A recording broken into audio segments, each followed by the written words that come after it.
Hello everyone, thank you for coming. Who here is in a relationship? Who here has felt like there's been breakdowns in communication in your relationship? Well, that's okay. More than 65% of divorces are caused by breakdowns in communication. And this is according to a survey done by yourtango.com. Communication and listening aren't just innate abilities you were born with. They take practice and training and used often to be good with and to help your relationship both non-verbally and verbally.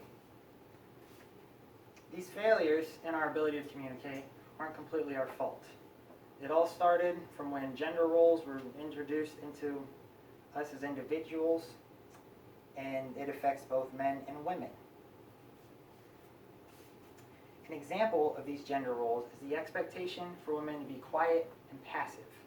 This can lead to low self-esteem and their feelings not being heard in their relationship because they feel like they're not allowed to express them. According to Christine Memari with the Johns Hopkins Bloomsburg School of Public Health, says that this shift really starts to show as young girls enter adolescence. Keeping with our topic of feelings being suppressed, men also face the same thing. You always hear, real men don't cry. According to joinonelove.org, adults will often say soothing and comforting words to children who are hurt or just having issues. But young boys tend to hear the words, real men don't cry, suck it up. When in reality, real men do cry. Crying is a perfectly natural and healthy way to release not only negative hormones, but negative emotions. And by closing yourself off, you're only going to hurt your ability to communicate in your personal relationships and romantic relationships. Both culture and gender norms have shaped our nonverbal communication in ways, according to Point Park University, our faces can demonstrate over 10,000 different expressions. Women tend to use more facial expressions than men because as women conversate, they tend to want to make more emotional connections. Men, however, tend not to use as many expressions, leading to us to appear as cold or impersonable. Even things like the way you stand or approach someone is communicating a lot. Men prefer their approach from the side. It feels less confrontational. But when having a serious conversation, want to be face to face. Women, however, tend to want their approach to be from the front, and then for you to come to the side to have a more personal connection as you compensate. So how does this pertain to romantic relationships? When you think about it, a romantic relationship is heavily built on your ability to communicate with one another. And having good, healthy communication will help with feelings coming across, and the lack of can destroy the relationship. And with that, you need to understand how you and your partner communicate, especially. Everybody's a little different. Now, we could go on and on about talking about what is wrong with communication, but we can also talk about what we can do to fix it.